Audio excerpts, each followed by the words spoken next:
tenemos entre nosotros a un especialista, un profesor que es profesor en este momento de la Universidad de Washington y de la de Cleveland, que además ha publicado muchas cosas sobre estos temas, profesor de astronomía. Es Manuel María Carreira, que es padre jesuita y que se ha dedicado pues desde hace muchísimos años a todos estos temas. Y además una persona de muchísimo nivel, de modo que en el coloquio le podéis preguntar muchas cosas que completamente seguro que os las responderá. No voy a decir nada más porque me ha dicho que hable de él el mínimo. Pues el mínimo es esto que acabo de decir. Se podrían decir muchas más cosas. Entonces vamos a dejar ya que nos ilustre con su conferencia.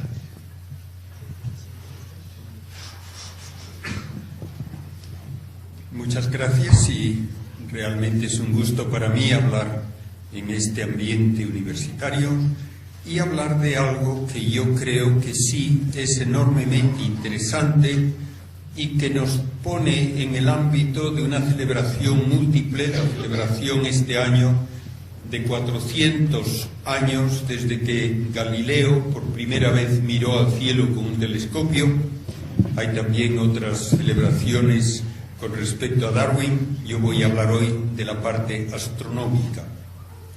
Antes de comenzar con lo que es la cosmología en el sentido técnico de la palabra, la cosmología moderna, quiero hacer notar unas cuantas ideas muy básicas. Primeramente, el concepto de ciencia es el estudio de la actividad de la materia y tiene que ser una actividad que puede, al menos en principio, comprobarse con un experimento y que da lugar a medidas. Y estas medidas permiten luego utilizar el simbolismo matemático para establecer relaciones entre propiedades y modos de actuar de la materia. Einstein tiene una frase muy digna de recordar. Dice que toda ciencia presupone una doble persuasión inicial, sin la cual es imposible hacer ciencia. La primera es que el universo existe objetivamente, me guste o no me guste. Existe con una serie de propiedades, con una serie de modos de actuar que no dependen de mi cultura, ni dependen de mis prejuicios, y eso es lo que tiene que estudiar el que quiere conocer cómo es el universo.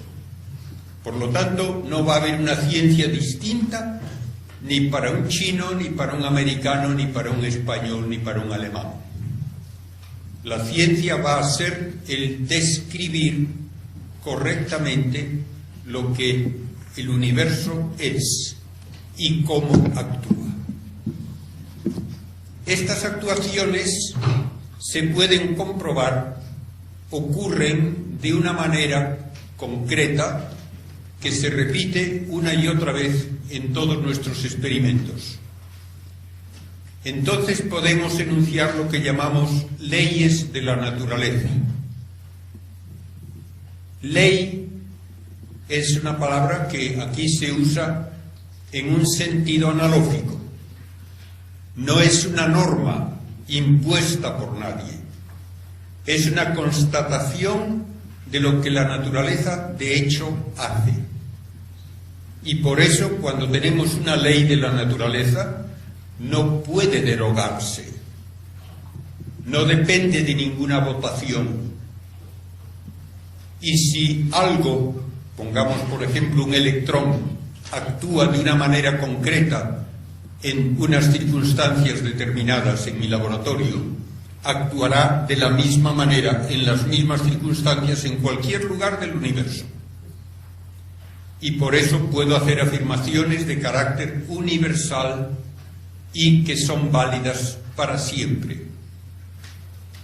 Este concepto de ciencia solo se desarrolló históricamente dentro del ambiente cultural griego y luego dentro del ambiente cultural del occidente europeo, y de ahí luego se ha extendido ya a todos los países que hacen ciencia de esta manera, que es de valor universal. La segunda afirmación de Einstein es que la ciencia es posible porque aceptamos como base también que el universo es inteligible, porque no es absurdo. Lo único que es contrario a la inteligibilidad es el aceptar que vale lo mismo decir sí que no. Eso es el absurdo. Solamente podemos hacer ciencia, dice Einstein, si aceptamos que el universo puede entenderse porque no es absurdo. Y para entenderlo tenemos que buscar razones suficientes para explicar aquello que observamos. Uno nunca puede decir que algo ocurre porque sí y quedarse tan tranquilo. Eso no es ciencia. Hay que dar una razón lógica. Cuando a principios del siglo XX preguntaban los astrónomos ¿por qué brilla el Sol?, no aceptaban la respuesta antigua dada por filósofos no científicos. Brilla porque está hecho de una materia brillante. Magnífico. Brilla porque brilla. Eso no vale. Si brilla es porque produce luz y calor. ¿De dónde lo obtiene? Pues tiene que ser de algún tipo de combustible. A principios del siglo XX solamente se consideraba como combustible algo tan básico como el carbón, y se pudo calcular cuánto carbón tendría que quemar el Sol cada segundo para brillar tanto como lo hace. El Sol brilla, en una medida muy casera, de una forma de decirlo, como 4 billones de lámparas de 100 vatios, todas juntas. ¿Cuánto carbón hay que consumir para alimentar esa fuente de energía? Se hacen los cálculos y ¿qué resultaba? Que toda la masa del Sol se habría agotado totalmente en menos de 5.000 años, que naturalmente es menos que la historia bien comprobada de la vida en la Tierra. Entonces no vale la respuesta. No es una razón suficiente el decir que el Sol quema carbón. Hubo que buscar otra fuente de energía 1 millón, más de 1 millón de veces más eficiente, que es la reacción nuclear que produce helio a partir del hidrógeno. Y entonces sí, entonces el Sol pudo ya haber brillado desde hace 5.000 millones de años, y todavía le queda mucho por delante. De modo que hay que buscar una razón lógica y una razón suficiente que tiene que basarse naturalmente en cálculos exactos, lo más exactos posibles. Pues bien, esta base me permite primero hacer una estadística, podríamos llamarle, descriptiva de lo que hay en el universo. Y luego, después de hacer astronomía de posición y de descripción, tengo que empezar a hacer astrofísica. Fijarme en lo que hace cada uno de esos componentes del universo, qué procesos ocurren y cómo ocurren y cuánto duran y a qué dan lugar. Esta es la astrofísica en el sentido actual de la palabra. No nos basta decir dónde están los astros, no nos basta decir qué forma tienen, qué color, queremos saber por qué existen tal como los vemos, cómo han llegado a ser así y cómo van a evolucionar a lo largo de su historia. Y tenemos que comenzar primero con alguna medida que ya hicieron los griegos mucho antes del telescopio, que nos dice cómo es la Tierra. Todavía en muchos libros se sigue diciendo que hasta que Colón fue a América, todo el mundo pensaba que la Tierra era plana. Eso es totalmente falso. 6 siglos antes de Cristo ya habían los griegos demostrado lógicamente que la Tierra es una esfera. Y 2 siglos antes de Cristo habían medido el tamaño de la Tierra con gran exactitud. Y 2 siglos antes de Cristo, otro filósofo griego, Aristarco, midió el tamaño de la Luna, la distancia de la Tierra a la Luna, propuso ya como mínimo una distancia de 10 millones de kilómetros entre la Tierra y el Sol, y llegó a proponer que el Sol es el centro de todos los movimientos de los planetas. No hubo que esperar hasta Copérnico, como se dice, para la gran revolución de Copérnico. Lo único que hizo Copérnico fue repetir lo que había dicho Aristarco 18 siglos antes. Lo que pasa que ni Aristarco, ni Copérnico, ni Galileo podían demostrar que la Tierra se mueve alrededor del Sol.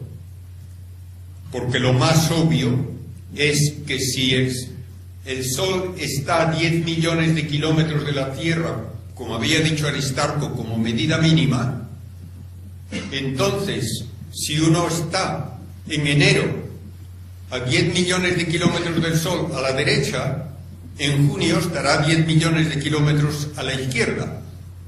Y parece lógico esperar que con ese cambio de lugar debe cambiar un poco el paisaje de estrellas. Y no cambia.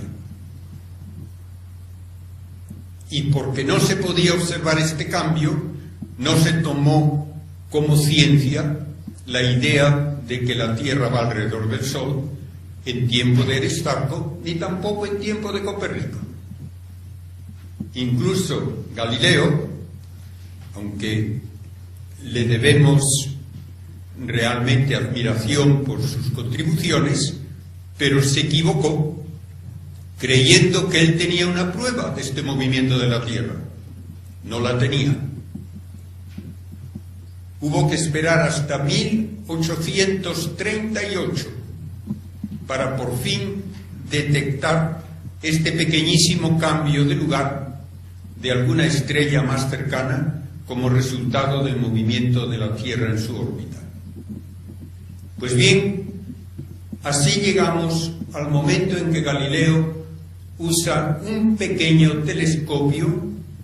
Yo lo he visto en Florencia con un tubo de cartón de unos 80 centímetros de largo, una lente sencilla que tenía de diámetro útil poco más de 1 centímetro en un extremo y otra lente en el otro extremo, una lente divergente que le permitía aumentar el primero que hizo 8 veces y el mejor que llegó a hacer unas 20 veces. Pero como era el primero en mirar al cielo con un instrumento óptico, lo que vio revolucionó nuestro concepto del cielo. Hay que darse cuenta de cuál era la física en ese momento. La física se basaba en ideas no experimentales, sino filosóficas, de que todos los seres materiales por debajo de los astros están compuestos de 4 elementos: tierra, agua, aire y fuego. Y todos los astros de un 5.º elemento, le llamaban la quinta esencia. Cada uno de estos elementos tenía una dignidad que determinaba dónde debía encontrarse. Los más dignos, más altos. Entonces los astros tenían que estar arriba, porque estaban hechos de ese quinto elemento, que además tenía la propiedad de ser inmutable, incorruptible, y que brillaba por su cuenta, y se movía siempre en círculos perfectos, y siempre tenía forma esférica. Eso explicaba que los astros estuviesen a gran distancia sobre nosotros y que no se cayesen, porque estaban en su propio lugar. Por debajo estaba el fuego, por debajo el aire, por debajo el agua, y en el fondo, como lo menos noble, la tierra, que es otra de las ideas que se presentan equivocadamente con frecuencia. Se dice que se ponía la tierra en el centro porque pensaban que éramos nosotros muy importantes y teníamos que estar en el centro. Eso es pura tontería. La tierra estaba en el fondo de cualquier dirección que se la mirase, siendo una esfera, porque ese era el lugar más bajo de todos. Pues bien, con las observaciones de Galileo, en muy poco tiempo demostró que la luna no es una esfera perfecta. Tiene cráteres, tiene montañas, es un cuerpo físico. El sol no es incorruptible, tiene manchas que aparecen y desaparecen de un día para otro. También tiene que ser un cuerpo físico. Y vio 4 astros, puntitos luminosos, moviéndose alrededor de Júpiter, con lo cual demostró de un golpe que no todo tiene que ir alrededor del Sol y tampoco todo tiene que ir alrededor de la Tierra. Y así empieza la astronomía moderna. Empieza con la síntesis que da Newton, en que los movimientos de los astros alrededor del Sol, la caída de un cuerpo como una manzana, el que haya mareas, el que la luna vaya alrededor de la Tierra, todo tiene la misma única explicación, lo que llamamos la ley de la gravedad, que él prudentemente formuló diciendo: todo ocurre como si los cuerpos se atrajesen con una atracción proporcional a sus masas, inversamente proporcional al cuadrado de la distancia. Cuando le preguntaban por qué hay esa atracción, qué hace el Sol para tirar de la Tierra, o la Luna para tirar de la, y la Tierra para tirar de la Luna, dijo: no lo sé, no hago hipótesis. Nadie supo explicar por qué se da este fenómeno hasta ya el siglo XX. Y ahora, con esta base general, vamos a apagar las luces, si hacen el favor, y vamos a recorrer cómo es la nueva cosmología ya desde comienzos de la astrofísica en el siglo XIX y luego en el siglo XX.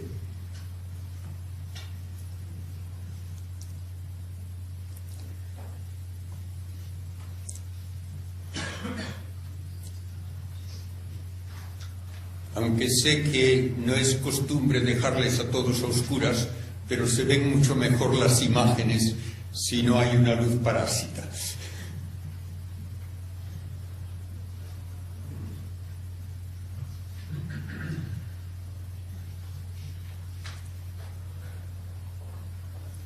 Bien, por lo menos está mejor así. Tenemos pues un universo para descubrirlo, y lo descubrimos estudiando lo que se ve primero a simple vista, puntos luminosos que a simple vista uno no puede ni siquiera imaginar qué son, ni dónde están, ni por qué brillan, pero que con diversos instrumentos nos permiten formar tal vez hipótesis de estructuras que luego se van estudiando cada vez en mayor detalle. Las estrellas parecen rodearnos como una banda relativamente concentrada que cruza el cielo, a la que llamamos la Vía Láctea. Da la impresión, mientras uno la ve a simple vista, de que estamos en el centro de un disco que cuando se ve de canto tiene muchas más estrellas que cuando lo vemos en su espesor. Y se comienza a estudiar a las estrellas analizando su luz.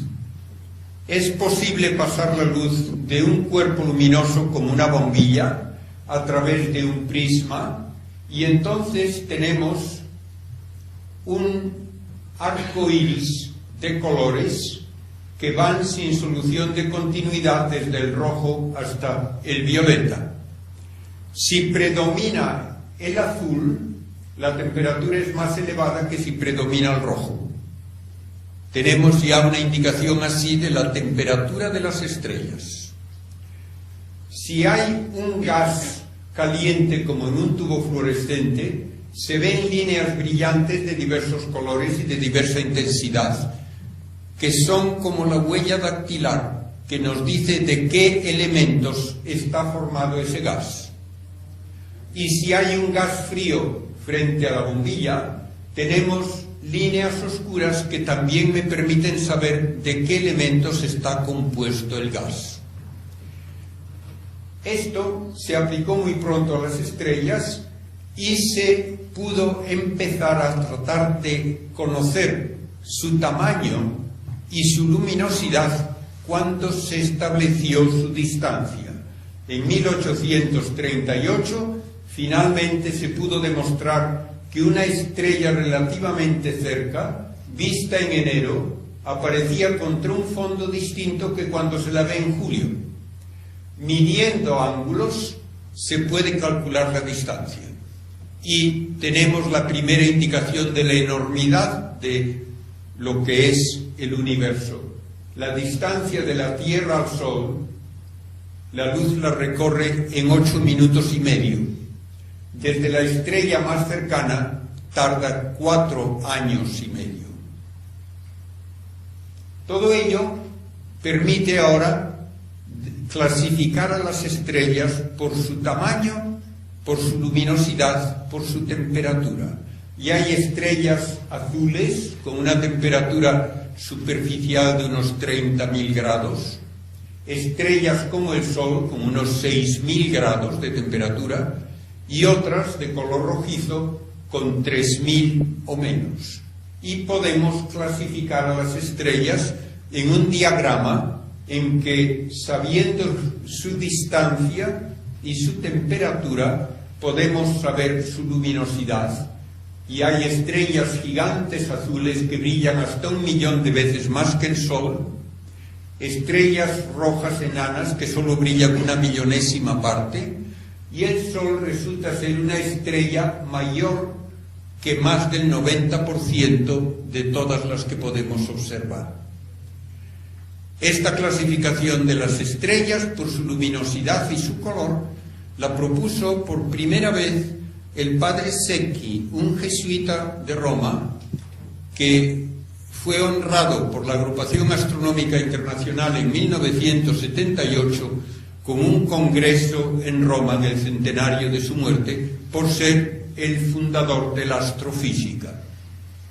Y ahora que ya tenemos a las estrellas clasificadas en términos de su luminosidad y de su masa, podemos calcular cuánto pueden durar. Sorprendentemente, cuanta más masa tiene una estrella, más pronto se consume. Porque una estrella puede tener 30 o hasta 50 veces la masa del Sol, pero brilla 1 millón de veces más. Entonces gasta el combustible mucho más aprisa y esa estrella se agota muy pronto.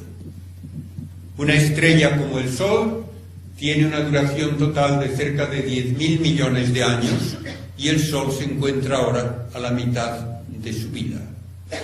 Las estrellas que menos brillan son las que más duran, aunque tienen poca masa. Y el análisis de la luz nos permite decir de qué está hecho el universo, de qué están hechas las estrellas, y nos sorprende ver que están casi exclusivamente constituidas por hidrógeno y helio. Dos elementos que apenas existen en la Tierra. El hidrógeno en la Tierra solo existe prácticamente en el agua. Y si yo tuviese aquí un globo terráqueo de unos 30 centímetros de diámetro, los océanos serían solamente la capa de barniz. Y si el globo pesase 4 kilos, los océanos pesarían solamente 1 gramo. De modo que la Tierra es lo más escaso en el universo. Elementos pesados, incluso más pesados que el carbono y el sodio y el oxígeno y el potasio. Una tercera parte de la masa de la Tierra es hierro. Y el resto, sobre todo, silicio y oxígeno. De modo que la Tierra no es un lugar típico del universo desde el punto de vista de su composición. Las estrellas son casi todo exclusivamente hidrógeno y helio. A principios del siglo XX, el estudio de cúmulos de estrellas, que llamamos cúmulos globulares, que pueden tener hasta 1 millón de estrellas en un volumen donde en nuestra vecindad solo habría 50 estrellas, permitió saber que el Sol, con su cortejo de planetas, no está en el centro de la Vía Láctea. Está en un borde, y las estrellas todas que vemos como la banda de la Vía Láctea son estrellas que están a unos cientos o miles de años luz de nosotros, el tiempo de viaje a la velocidad de la luz. Pero la Vía Láctea tiene este halo enorme de estrellas en cúmulos globulares que forman como un volumen esférico alrededor de ese disco donde está la órbita solar. El Sol va alrededor del centro, dando una vuelta en 250 millones de años, arrastrando consigo a los planetas.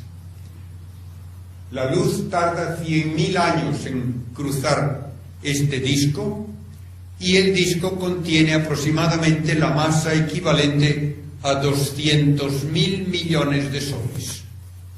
Esta es la Vía Láctea tal como nos la da la ciencia del siglo XX. Si uno lee libros escritos a comienzos del siglo, todo eran exclamaciones admirativas de lo enorme que es el universo. Y esto es solo el comienzo, porque esta es nuestra ciudad cósmica. A una distancia que la luz tarda 2,25 millones de años en recorrer, hay otra Vía Láctea mayor que la nuestra, la gran galaxia espiral de Andrómeda.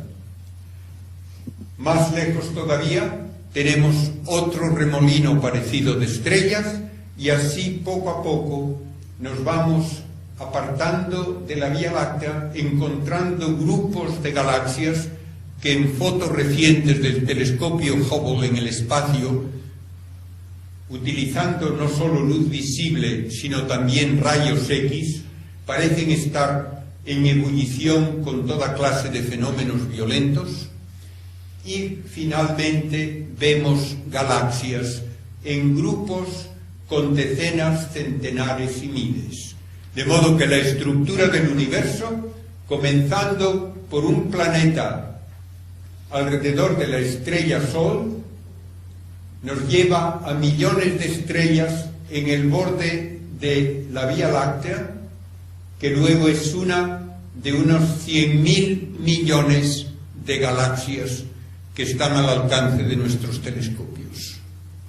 Y así nos encontramos a principios del siglo XX con una reacción comprensible pero poco científica.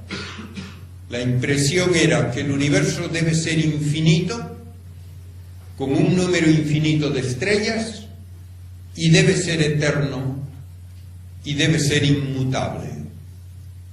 Estas afirmaciones ni se discutían siquiera hace 100 años.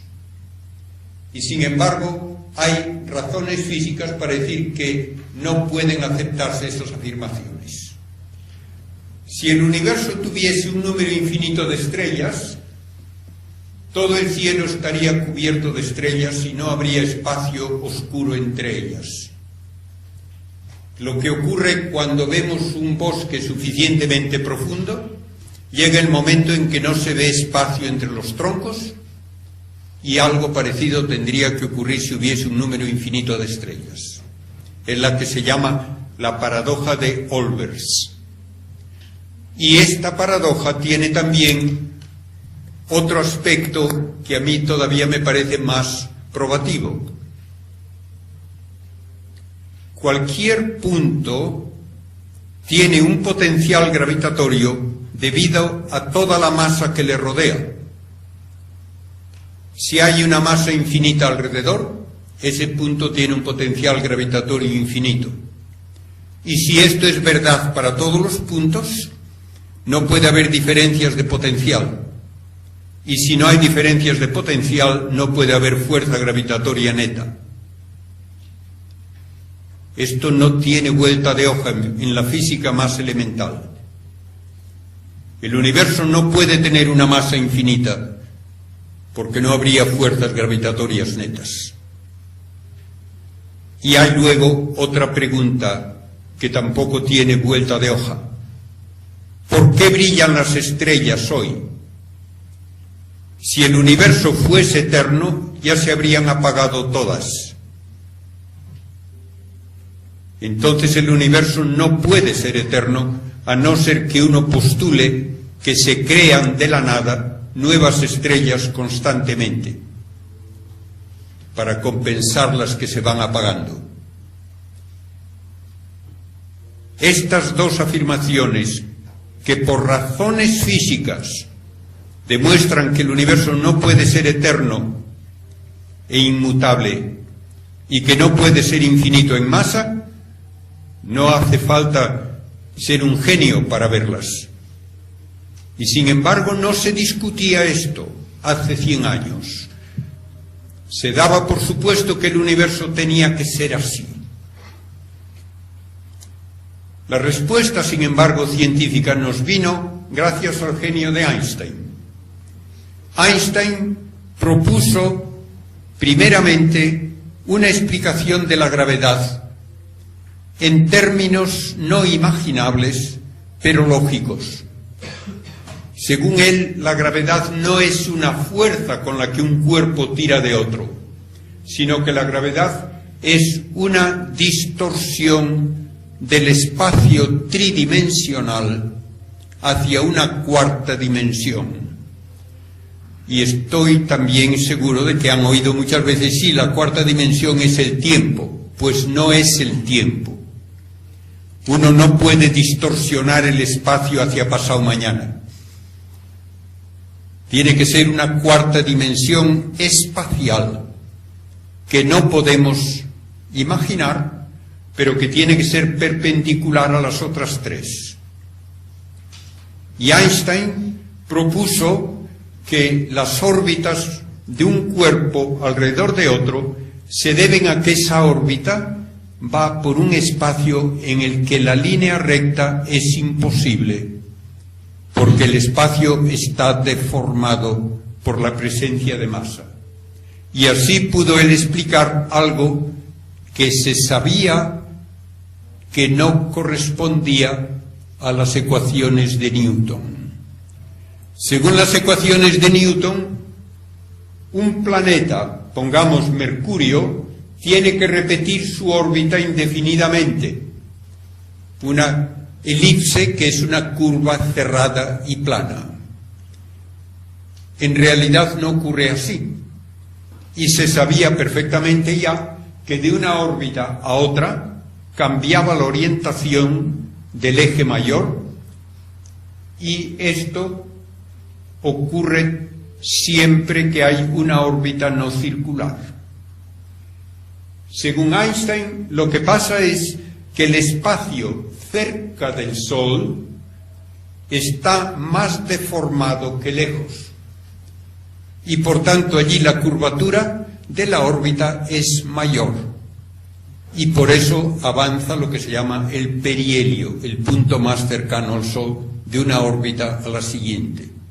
Esto que se había comprobado y que no se podía explicar en términos de las leyes de Newton, queda predicho y comprobado por la relatividad general de Einstein. No solo Mercurio, sino también los demás planetas tienen este efecto. Nos dice Einstein luego que la aceleración de la gravedad es indistinguible de una aceleración mecánica. Si yo voy en un ascensor que se acelera y me llega un rayo de luz a través de un orificio en la pared, veré que el rayo de luz no va a dar enfrente, sino que cae con respecto al suelo del ascensor, porque el ascensor está acelerándose. Según Einstein, toda aceleración tiene los mismos efectos, sea mecánica o gravitatoria, por lo tanto la luz también debe caerse en un campo gravitatorio. Y proponiendo esto, anunció que la luz de una estrella, que durante un eclipse total de Sol no sería visible desde la Tierra, siguiendo una trayectoria curva, llega a la Tierra como si la estrella estuviese donde no está.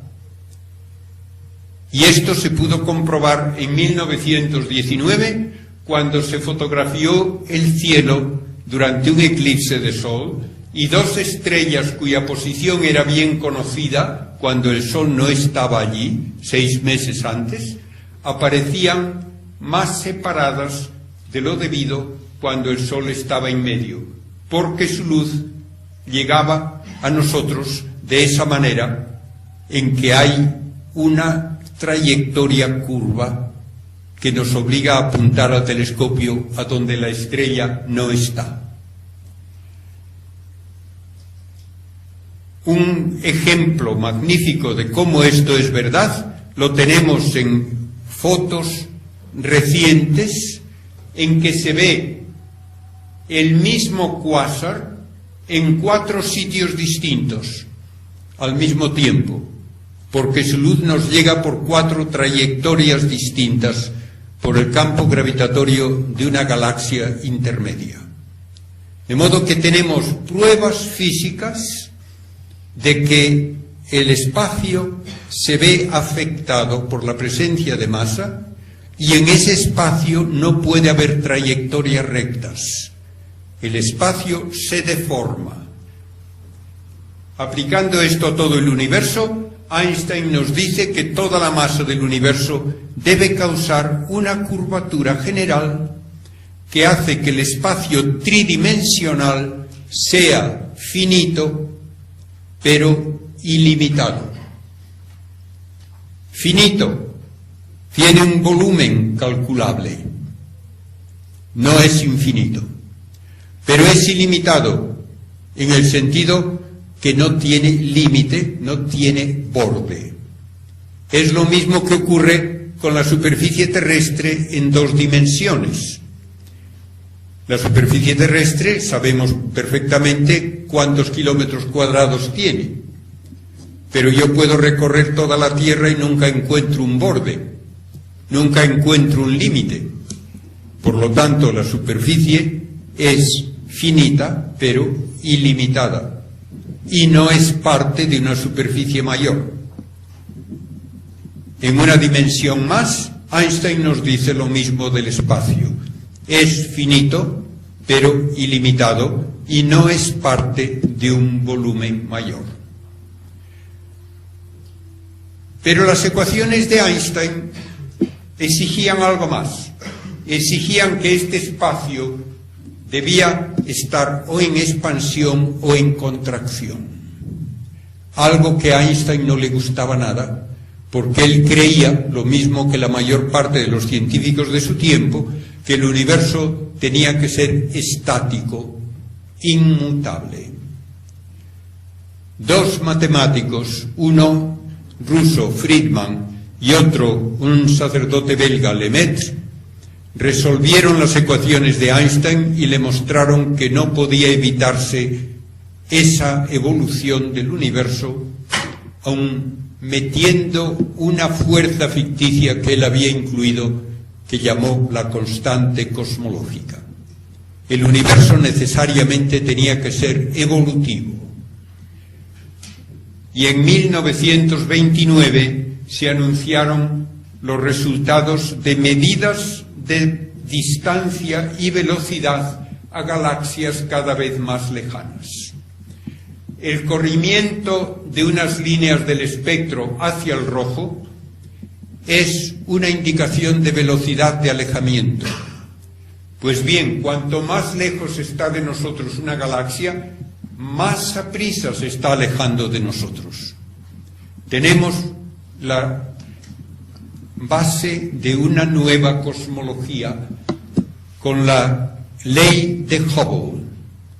Hay una relación entre velocidad y distancia que se ha cumplido no solo con las pocas galaxias que pudo observar Hubble, sino también luego con las galaxias vistas con los telescopios más potentes y los cuasares más lejanos.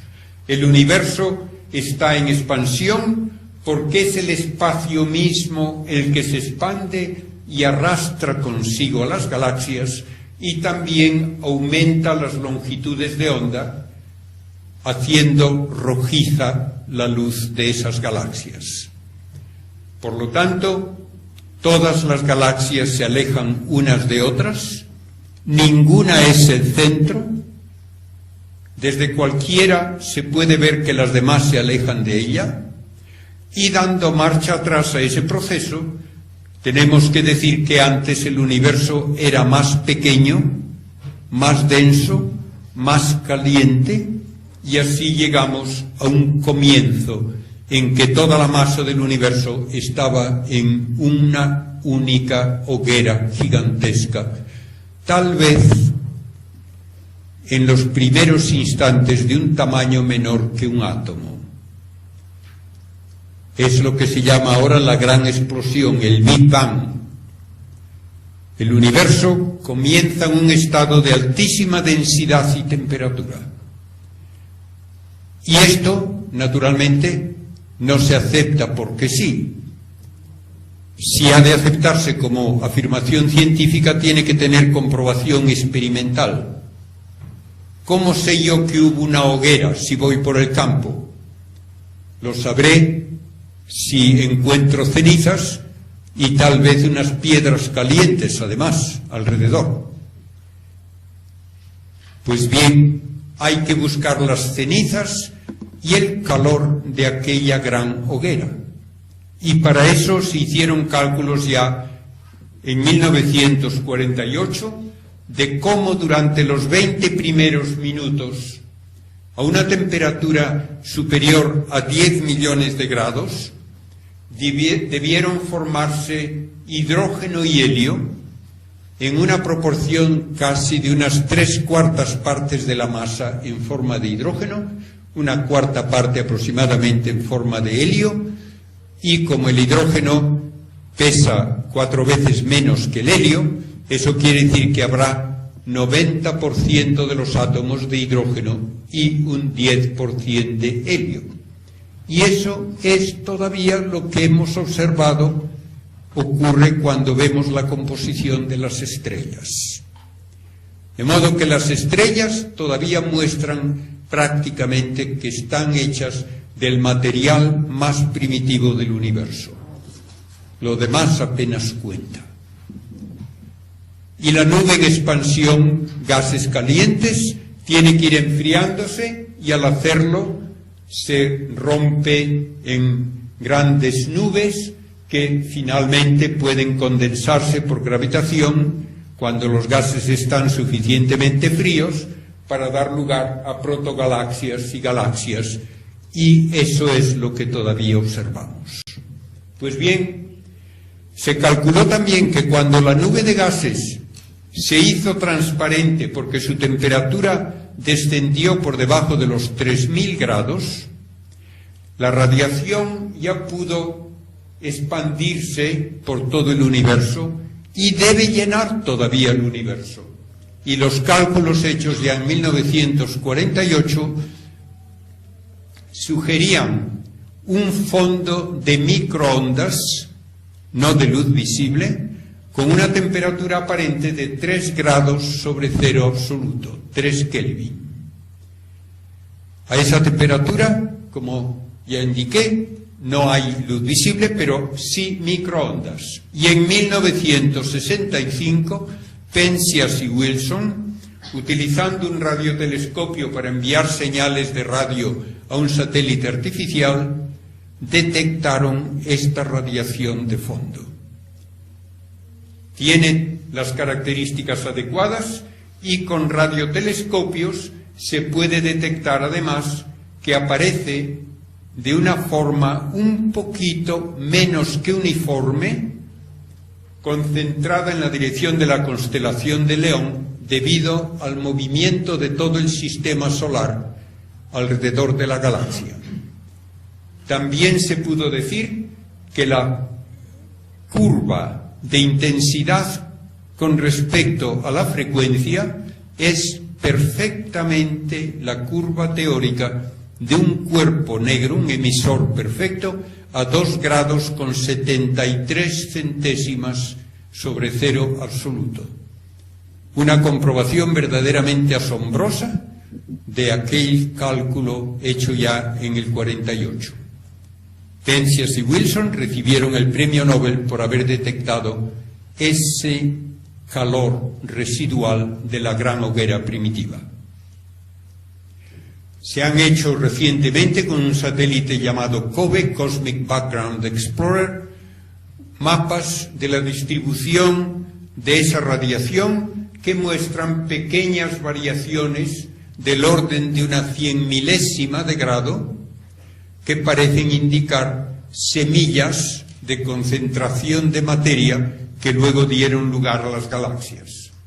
Lo que nosotros observamos es lo que forma la radiación aproximadamente unos 400.000 años después de la gran explosión primitiva.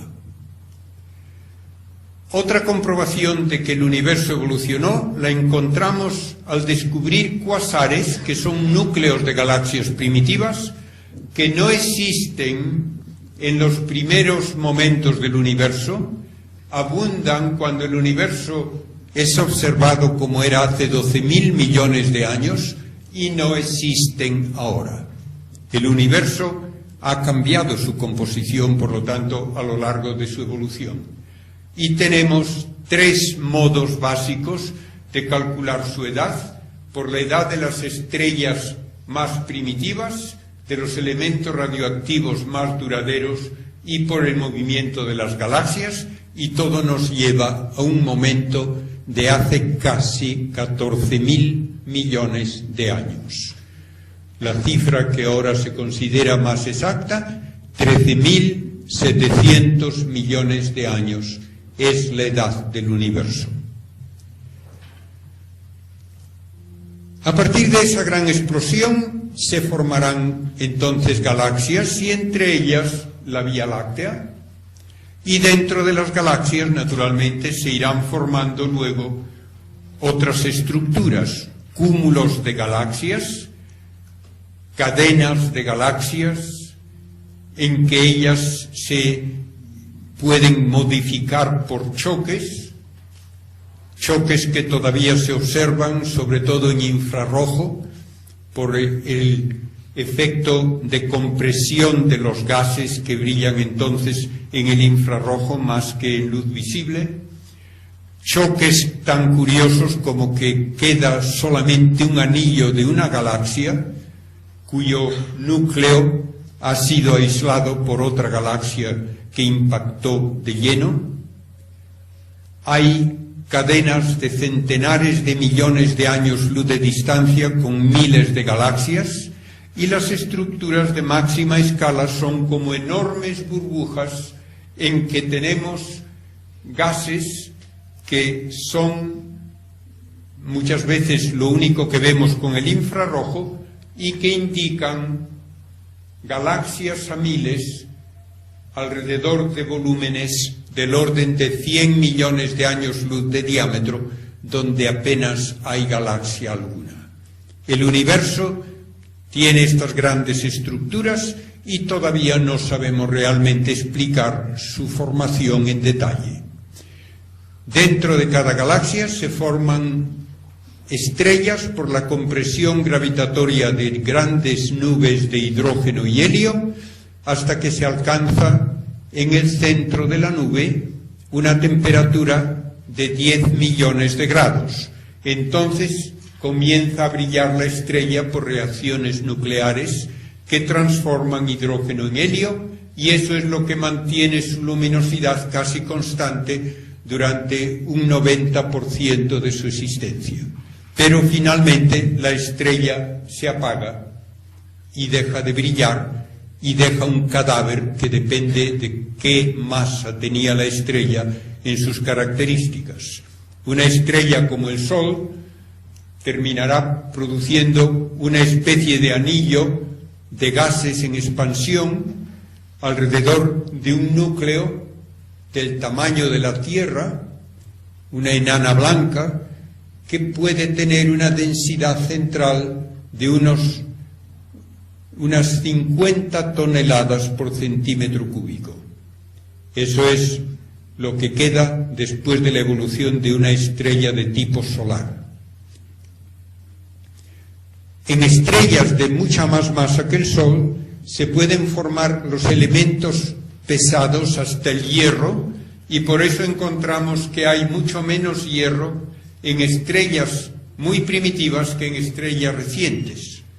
Y es en las estrellas de más masa donde esos elementos pueden formarse por reacciones nucleares que pueden alcanzar los 3.000 millones de grados para producir el hierro.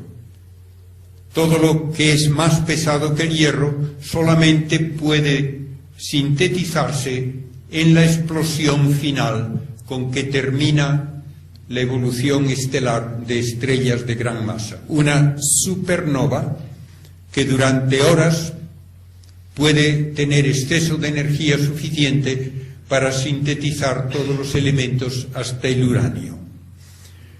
Alguna cosita de oro que tengamos, de plata, de cobre, de platino, son ceniza de supernovas, estrellas mucho mayores que el Sol, que explotaron mucho antes de que se formase el planeta Tierra.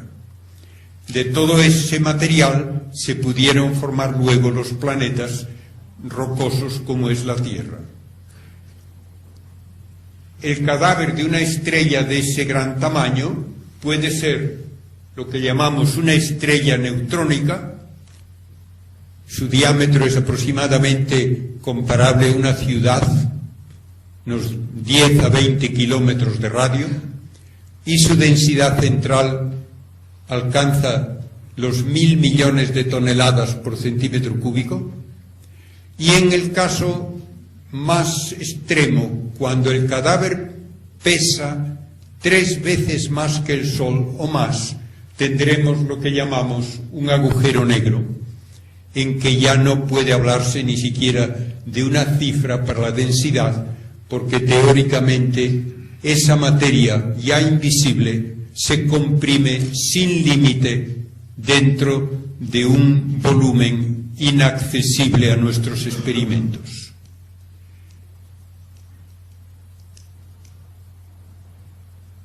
Dado este panorama de cómo evolucionan las estrellas, tenemos que decir que con la evolución del universo, al final se habrán apagado todas las estrellas.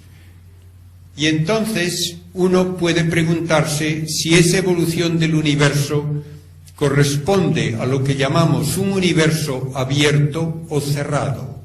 Un universo abierto, que se dice muchas veces es de curvatura negativa, o un universo plano, puede continuar su expansión o bien sin un tamaño límite que nunca se frena, es la expansión ni alcanza un tamaño ya limitante, o hacia un tamaño que va a ser asintóticamente aproximado pero nunca se alcanza en un universo plano, o por el contrario tendríamos un universo que después de la expansión se contrae, y así tenemos universos cerrados que llevarían a contracción al final, o universos abiertos, plano, o por el contrario de curvatura negativa, que no implican nunca una contracción. Por alguna razón psicológica hay señores y científicos que quieren que el universo sea reciclable y por tanto que opinan que tiene que contraerse y volver a tener otra gran explosión y así indefinidamente. Ya hace más de 70 años se calculó que si el universo se contrae después de alcanzar un tamaño máximo, en la contracción van a unirse en un único punto todas las masas que por atracción gravitatoria tienen que frenarse y luego caer al mismo lugar. Pero lo que no puede frenarse es la radiación. La radiación siempre se mueve a la velocidad de la luz.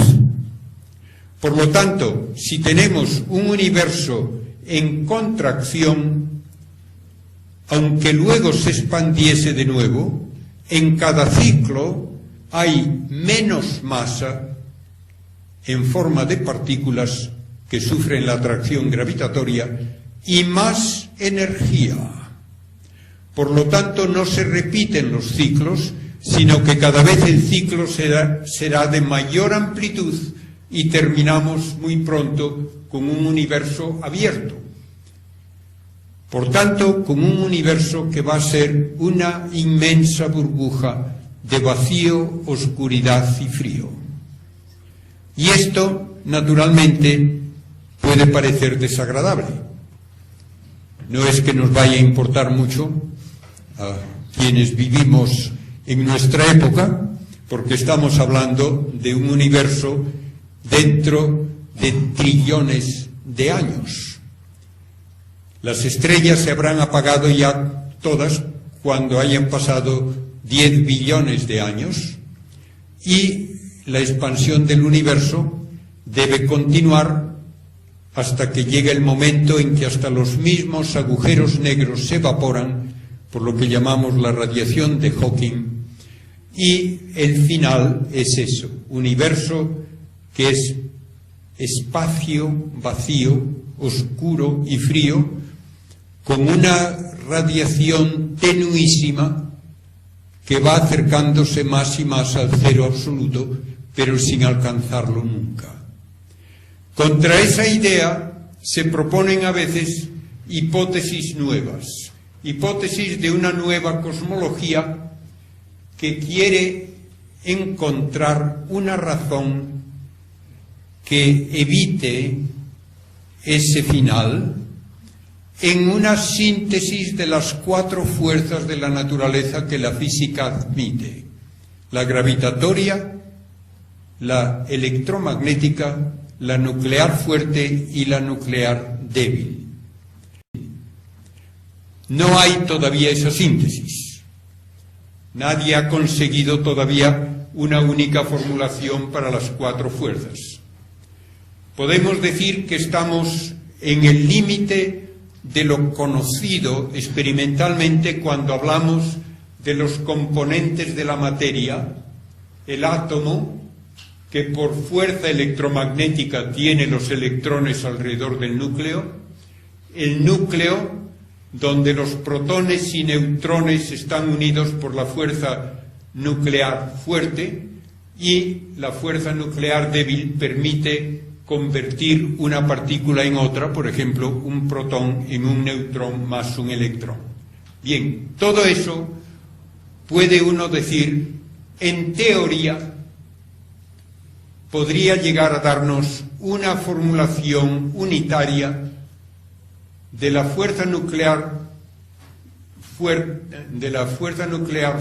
débil y la electromagnética. Se ha conseguido la unión. Con la fuerza nuclear fuerte no se ha conseguido todavía, y hay dudas de que se pueda meter la fuerza gravitatoria en una única síntesis, pero se trabaja en ello. Si hay esa unificación de fuerzas, el protón debe ser inestable a muy largo plazo. Su vida media, se calculó originalmente, debía ser del orden de 10 elevado a 30 años, un 1 seguido de 30 ceros.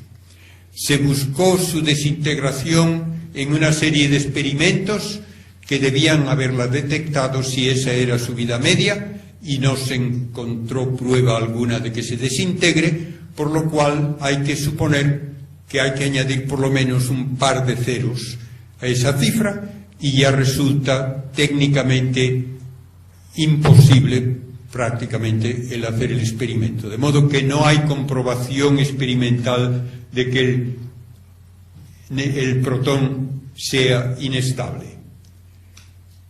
Otra idea que se ha manejado es que el universo pudo comenzar siendo pura energía, y si fuese pura energía, entonces en esa pura energía las cuatro fuerzas estarían unidas.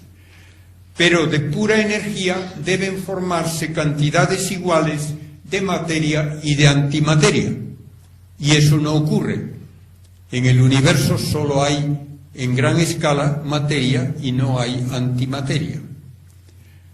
¿A qué se debe esa falta de simetría? Se dice a que hay una pequeña irregularidad en la fuerza nuclear débil que hace que por cada par de partícula y antipartícula haya una partícula de más.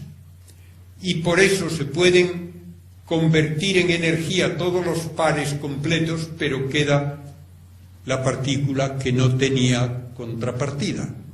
Si esto fuese así, debería haber en forma de energía aproximadamente 100 millones de veces más masa que la que hay en forma de partículas, y eso no es verdad. De modo que tampoco vale esto como una solución lógica. Recuerdo que hablando con otro astrónomo del Observatorio Vaticano, cuando le dije esto, llegó el momento que dijo, pues tal vez tengamos que renunciar a la conservación de masa y energía. Y digo, yo antes renuncio a esa hipótesis, que no tiene prueba alguna, que es el que el universo haya comenzado siendo pura energía. Si hubo la unión de todas las fuerzas, las teorías matemáticas más recientes hablan de que el universo tuvo que comenzar con un periodo de expansión rapidísima que se llama la inflación, y que entonces eso explicaría que el universo hoy sea muy uniforme. Pero tampoco hay prueba para esta teoría de la inflación. Por ahora no tiene prueba experimental alguna.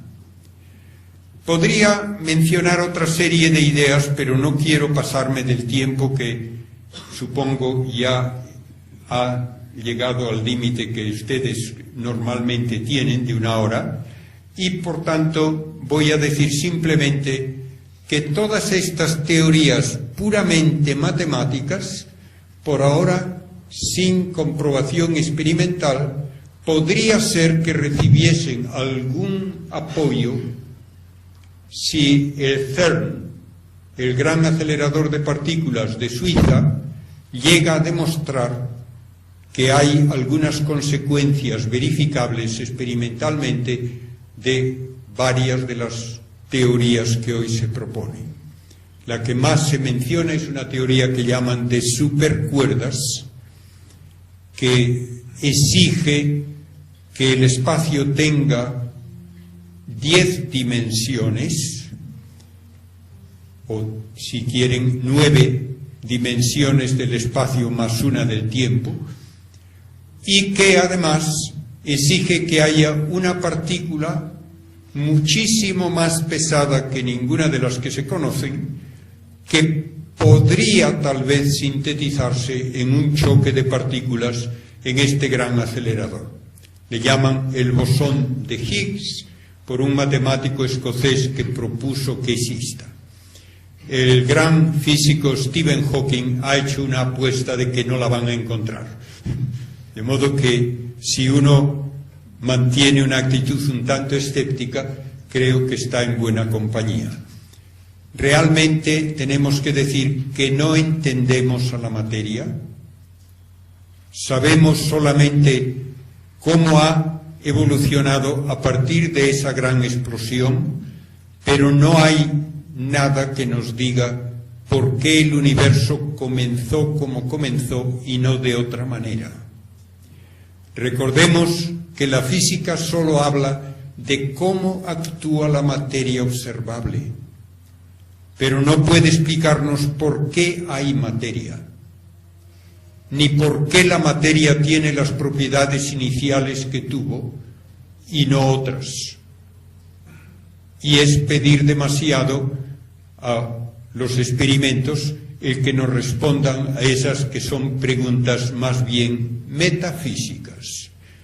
Uno de los grandes físicos del siglo XX, premio Nobel, maestro de premios Nobel, John Archibald Wheeler, dice que esa es la pregunta que a él más le intrigaba. ¿Por qué hay algo en lugar de nada? Naturalmente, ningún experimento ha de contestar a esa pregunta. Y de la misma manera, también él preguntaba qué relación hay entre las propiedades de la materia del universo ya en su primer momento y el que haya un universo habitable por nosotros casi 14.000 millones de años más tarde. Todo ello nos llevaría a una serie de discusiones mucho más amplias que lo que puede hacerse en una única conferencia. Espero que lo que les he dicho les dé por lo menos una idea de lo mucho que se ha avanzado en los últimos 100 años. Ya entendemos básicamente a las estrellas, ya sabemos las estructuras del universo en las diversas escalas. Podemos hablar de cómo fue esa gran explosión y hemos encontrado las cenizas y la radiación de esa gran hoguera. Y podemos hablar ahora de cómo va a terminar el universo según las leyes físicas. Si podemos, además, llegar a una síntesis de orden matemático de las 4 fuerzas, ese es el sueño de los físicos de hoy. Pero el problema que ahí se encuentra, y es el gran misterio de la física actual, es que la relatividad de Einstein y la mecánica cuántica son 2 pilares de la ciencia moderna perfectamente basados en muchos experimentos, cada uno en su campo, pero son conceptualmente incompatibles y nadie sabe cómo casarlos. Tenemos que usar la gravedad según Einstein, tenemos que usar la teoría general de la relatividad según Einstein cuando hablamos de todas las grandes estructuras del universo, y tenemos que hablar de la mecánica cuántica cuando hablamos de cómo era el universo en esos primeros momentos en unos tamaños de orden atómico o menor.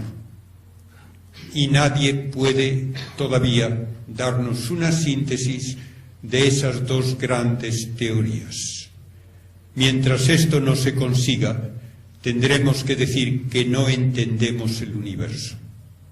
Y finalmente, con una frase de Steven Weinberg, un gran físico, premio Nobel por la síntesis de la teoría del electromagnetismo y la fuerza nuclear débil, la fuerza electrodébil, en su libro Los 3 primeros minutos termina con una frase desoladora.